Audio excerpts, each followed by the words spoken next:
জি আলহামদুলিল্লাহ, মহান রবের দয়া। আল্লাহ রাব্বুল আলামিন হেদায়েতের পথ দেখিয়েছেন। আসলে আমি বেশ কয়েক বছর ধরেই আহলুল হাদিস সালাফি মানহাজের বিভিন্ন বিদ্বানদের জীবিত মৃত সবার কিতাব সংগ্রহ করে পড়েছি। আমার কাছে প্রায় 800 প্লাস কিতাব আছে শায়েখ।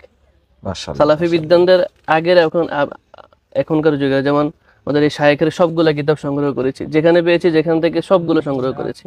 তো সবগুলো কিতাব আমি দিনের পর দিন রাতের পর রাত অনেক বেশি গবেষণা করেছি ভুল ধরার জন্য, আর আমার কাছে বিশাল নোট আছে।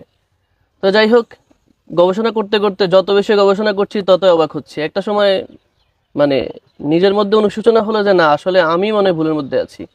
এরপর আস্তে আস্তে আস্তে আস্তে মনে হলো যে না, নিজের মধ্যে সত্যকে আর কত গোপন করবো। আর আমার মনে হচ্ছে যে না, সালাফি মানহাজের ওলামায়ে কেরাম ওনারাই কোরআন হাদিসের সবচাইতে বেশি নিকটে আছে।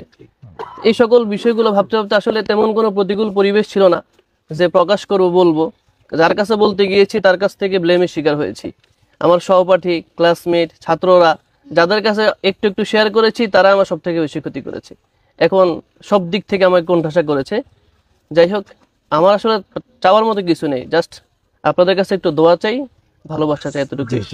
আর বিদ্বান যারা রয়েছেন, যারা চলে গেছেন, তাদের নাম ধরেও তো অনেক অনেক বিদ্রুপ মন্তব্য করেছি, আল্লাহ রাব্বুল আলামিনের কাছে ক্ষমা চাই।